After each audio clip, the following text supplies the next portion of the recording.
آج 5 محرم الحرام پہلے جمعہ کے دن یہ ایک صورت پڑھ لو، ساری حاجات ساری مرادیں یہ ایک صورت پوری کرتی ہے۔ یقین مانیں ایسا وظیفہ کوئی نہیں بتائے گا۔ بسم اللہ الرحمن الرحیم۔ ناظرین، آج 5 محرم الحرام پہلے جمعے کا دن کا خاص وظیفہ لے کر آپ کی خدمت میں حاضر ہوا ہوں۔ یہ ایک ایسا وظیفہ ہے جو ہر مقصد اور ہر حاجت اور دلی تمنا پوری کرتا ہے، چاہے کوئی بھی دعا ہو، حاجت ہو، مقصد ہو، کسی مرض سے چھٹکارا چاہتے ہو، کوئی بھی پریشانی ہو، یہ عمل کسی معجزے سے کم نہیں۔ اس عمل سے آپ کی ہر حاجت پوری ہوگی۔ آپ کا مقصد کوئی بھی ہو، شادی کا، تعلیم کا، امتحان کا، نوکری کا، مقدمے کا، کوئی بھی آپ کا مقصد ہے، ایک دن کے اندر اندر آپ کی ہر حاجت پوری ہوگی۔ آج 5 محرم الحرام جمعہ کے دن آپ نے یہ مختصر سا وظیفہ کرنا ہے، اور یہ وظیفہ صرف جمعہ مبارک کے روز ہی کرنا ہوگا، کیونکہ جمعے کا دن وہ مبارک دن ہے جس کے بارے میں رسول اللہ صلی اللہ علیہ وآلہ وسلم نے ارشاد فرمایا، جمعے کا دن سارے دنوں کا سردار ہے۔ اللہ تعالیٰ کے نزدیک جمعے کا دن سارے دنوں میں سب سے زیادہ عظمت والا ہے۔ یہ دن اللہ تعالیٰ کے نزدیک عید الاضحیٰ اور عید الفطر کے دن سے بھی زیادہ مرتبے والا ہے۔ اس دن کی 5 خاص فضیلتیں ہیں۔ پہلی فضیلت کہ اس دن اللہ تعالیٰ نے حضرت آدم علیہ السلام کو پیدا فرمایا۔ دوسری فضیلت، اسی دن ان کو زمین پر اتارا۔ تیسری فضیلت، اسی دن ان کو موت دی۔ چوتھی فضیلت، اس دن میں ایک گھڑی ایسی ہے کہ بندہ اس میں جو بھی چیز مانگتا ہے اللہ تعالیٰ اس کو ضرور عطا فرماتے ہیں، بشرطے کہ کسی حرام چیز کا سوال نہ کرے۔ پانچویں فضیلت، اور اسی دن قیامت قائم ہوگی۔ تمام مقرب فرشتے، آسمان، زمین، ہوائیں، پہاڑ، سمندر سب جمعہ کے دن سے گھبراتے ہیں کہ کہیں قیامت قائم نہ ہو جائے، اس لیے کہ قیامت جمعے کے دن ہی آئے گی۔ رسول اللہ صلی اللہ علیہ وآلہ وسلم نے ارشاد فرمایا، سورج کے طلوع و غروب والے دنوں میں کوئی بھی دن جمعہ کے دن سے افضل نہیں ہے، یعنی جمعے کا دن تمام دنوں سے افضل ہے۔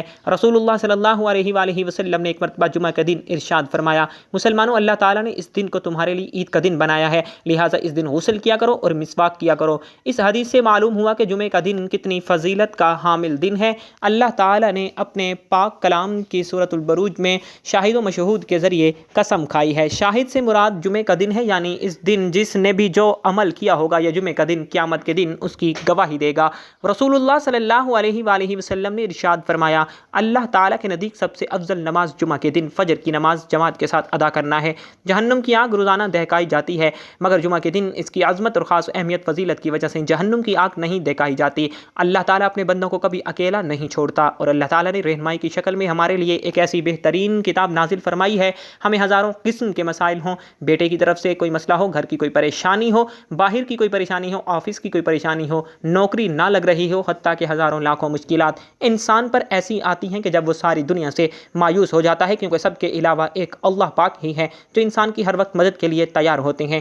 اسی لیے انسان اپنے اللہ کی طرف متوجہ ہوتا ہے، اپنے رب کو یاد کرتا ہے، اللہ اس کی ہزاروں مرادوں کو پورا فرما دیتا ہے۔ یہ ایسا وظیفہ ہے جو آپ کے سارے مطالبوں کو اللہ تعالیٰ سے قبول کروا دے گا انشاءاللہ۔ حضرت ابو سعید خدری رضی اللہ تعالی عنہ سے روایت ہے، حضور اکرم صلی اللہ علیہ وآلہ وسلم نے ایک مرتبہ فرمایا کہ حضرت موسیٰ علیہ السلام نے خداوند سے عرض کیا، اے میرے پروردگار، مجھے کوئی ایسی چیز بتا دیں جس کے ذریعے آپ کو پکاروں۔ اللہ تعالیٰ نے ارشاد فرمایا، موسیٰ لا الہ الا اللہ پڑھ لیا کرو۔ یہ سن کر حضرت موسیٰ علیہ السلام نے عرض کیا، اے میرے پروردگار، اس کو تو تیرے سارے بندے پڑھتے ہیں، میں تجھ سے ایسی چیز چاہتا ہوں جو صرف میری حد تک محدود ہو۔ اللہ تعالیٰ نے ارشاد فرمایا، اے موسیٰ، اس ورد کو معمولی نہ سمجھو۔ اگر 7 آسمان اور 7 زمینیں ترازو کے ایک پلڑے میں رکھ دیے جائیں اور دوسرے پلڑے میں لا الہ الا اللہ کو رکھ دیا جائے تو لا الہ الا اللہ کا پلڑا اس سے زیادہ وزنی ہوگا۔ ناظرین، اللہ کے ذکر کے جہاں اتنے زیادہ فضائل ہیں، وہیں ذکر اللہ کی لاتعداد فوائد بھی ہیں۔ اللہ کی یاد جب انسان کے لبوں پر، انسان کے قلب میں سرایت کر جاتی ہے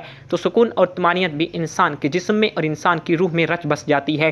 انسان کی تمام تر پریشانیاں، تمام تر دکھ تکلیفیں خود بخود ہی دور ہوتی چلی جاتی ہیں، تو پھر انسان کے دل میں فرحت، سرور اور اطمینان پیدا ہو جاتا ہے، دل اور چہرہ پر نور ہو جاتا ہے۔ اللہ کے ذکر کا نور دنیا میں بھی ساتھ رہتا ہے اور قبر میں بھی ساتھ ہی رہتا ہے۔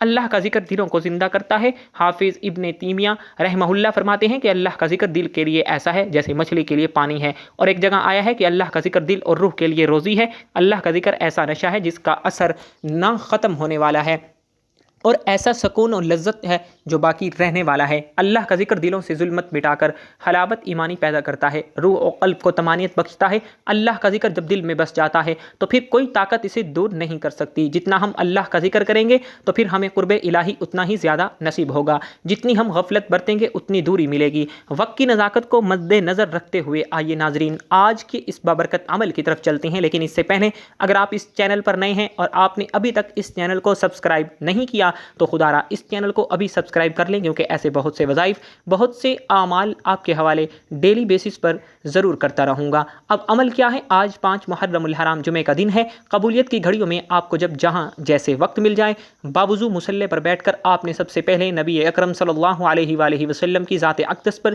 درود پاک پڑھنا ہے۔ درود پاک آپ کوئی سا بھی پڑھ سکتے ہیں، آپ صلی اللہ علیہ محمد پڑھ لیں یا صلی اللہ علیہ وآلہ وسلم پڑھ لیں، یا آپ نماز والا درود ابراہیمی پڑھ لیں تو سب سے بہتر ہے۔ ایک بار ثواب کی نیت سے درود ابراہیمی میرے ساتھ بھی ضرور پڑھیے گا تاکہ مجھے اور آپ کو ثواب ہو۔ اللہم صلی علی محمد وعلی آل محمد کما صلیت علی ابراہیم وعلی آل ابراہیم انک حمید مجید۔ اللہم بارک علی محمد وعلی آل محمد کما بارکت علی ابراہیم وعلی آل ابراہیم انک حمید مجید۔ درود پاک جیسے ہی آپ پڑھ لیں، اس کے بعد آپ نے اپنے جائز مقصد، جائز حاجات کی نیت کرنی ہے۔ آپ کو نوکری نہیں مل رہی، آپ اس کی نیت کر سکتے ہیں کہ مجھے نوکری مل جائے، یا آپ کی کوئی بڑی رقم چاہیے، اس کی نیت کر لیں۔ آپ کرائے کے مکان میں رہتے ہیں، آپ اپنا ذاتی گھر خریدنا چاہتے ہیں، آپ اس کی نیت کر لیں۔ آپ اپنے بچوں کے رشتوں کی وجہ سے پریشان ہیں، لوگ آتے ہیں دیکھ کر چلے جاتے ہیں، آپ یہ نیت کر لیں کہ یہ میرے بیٹے یا بیٹی کی شادی کہیں اچھی جگہ پر ہو جائے۔ آپ کے اوپر لاکھوں کروڑوں کا قرضہ ہے، قرض دار آپ کو پریشان کر رہے ہیں، آپ قرض سے نجات چاہتے ہیں، اس کی نیت کر لیں۔ من پسند نوکری، من پسند شادی کے لیے پڑھ لو۔ میاں بیوی میں محبت کی کمی ہے، تڑپنے والی محبت چاہتے ہیں تو اس کی نیت کر لیں۔ جو آپ لوگوں کا مقصد ہے، جو آپ لوگوں کی خواہش ہے، اس کی نیت کرنے کے بعد اپنی آنکھوں کو بند کر کے ایک بار اعوذ باللہ من الشیطان الرجیم بسم اللہ الرحمن الرحیم پڑھ کر وظیفے کا آغاز کرنا ہے۔ اور سب سے پہلے نمبر پر جو وظیفہ آپ نے پڑھنا ہے وہ وظیفہ محمد الرسول اللہ احمد الرسول اللہ کا بڑا آسان سا وظیفہ ہے اور بڑا کمال کا وظیفہ ہے۔ آپ نے یہ وظیفہ کیسے پڑھنا ہے اور کتنی بار پڑھنا ہے، توجہ کیجیے گا۔ لا الہ الا اللہ احمد الرسول اللہ ایک بار ہو گیا، لا الہ الا اللہ احمد الرسول اللہ 2 بار ہو گیا، لا الہ الا اللہ احمد الرسول اللہ 3 بار ہو گیا۔ اس طرح سے آپ ہاتھ کی انگلیوں پر پڑھ لیں یا تسبیح کے دانوں پر پڑھ لیں۔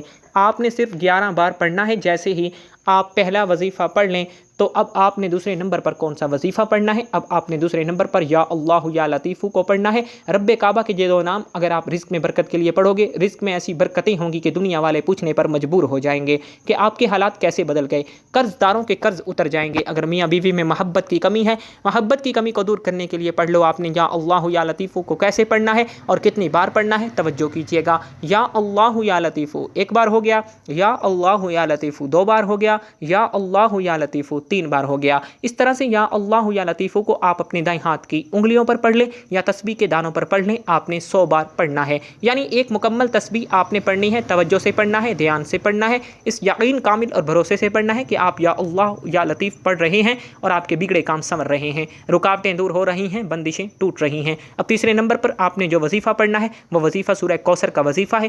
سورہ کوثر کی تلاوت سماعت فرما لیں۔ بسم اللہ الرحمن الرحیم انا اعطیناک الکوثر فصل لربک وانحر ان شانئک هو الابتر۔ سورہ کوثر رزق کے 300 دروازے کھول دیتی ہے۔ سورہ کوثر کو آپ ہاتھ کی انگلیوں پر پڑھ لیں یا تسبیح کے دانوں پر پڑھ لیں۔ آپ نے صرف 11 بار پڑھنی ہے، اور جب آپ کی زبان سے سورہ کوثر نکل رہی ہو، رب کریم سے عاجزی کے ساتھ جو بندہ تنگ دست ہے، غربت کا شکار، مایوس ہے، پریشان ہے، خود بخود آنکھوں میں آنسو بھی آ جاتے ہیں، اور جب بندہ پریشانی میں ہوتا ہے تو مانگنے کا طریقہ بھی آ جاتا ہے، آپ نے قدرتی طور پر آنکھوں میں آنسو لاتے ہوئے یقین کامل کے ساتھ 11 بار سورہ کوثر پڑھنی ہے۔ 11 بار سورہ کوثر پڑھتے ہی آخر میں چوتھے نمبر پر آپ نے استغفر اللہ پڑھنا ہے۔ استغفر اللہ 1 بار ہو گیا، استغفر اللہ 2 بار ہو گیا، استغفر اللہ 3 بار ہو گیا۔ اس طرح سے آپ استغفر اللہ کو اپنے دائیں ہاتھ کی انگلیوں پر پڑھ لیں یا تسبیح کے دانوں پر پڑھ لیں۔ آپ لوگوں نے صرف اور صرف 11 بار پڑھنا ہے۔ جو لوگ کہتے ہیں کہ دعائیں قبول نہیں ہوتی، حاجات پوری نہیں ہوتی یا وظائف سے فائدہ نہیں ہوتا، وہ آخر میں 11 بار استغفر اللہ پڑھ کر دیکھیے گا،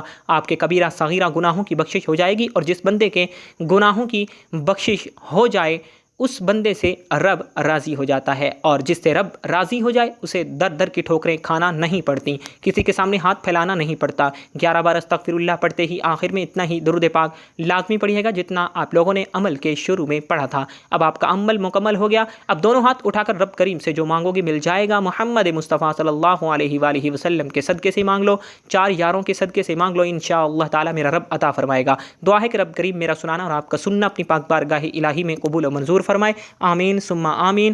محترم ناظرین، اپنے رزق میں برکت اور وسعت کے لیے اللہ تعالیٰ کے 99 ناموں میں سے کوئی ایک نام کمنٹ باکس میں ضرور لکھیے گا، اور اللہ کے رسول صلی اللہ علیہ وآلہ وسلم کے 99 ناموں میں سے ایک نام ضرور لکھیے گا۔ جزاک اللہ خیرہ۔ اللہ تعالیٰ ہم سب کا حامی و ناصر ہو، آمین۔ السلام علیکم ورحمۃ اللہ وبرکاتہ۔ ناظرین، زندگی رہی تو انشاءاللہ تعالیٰ آپ لوگوں سے نیکسٹ ویڈیو میں ضرور ملاقات ہوگی۔ تب تک کے لیے اللہ حافظ۔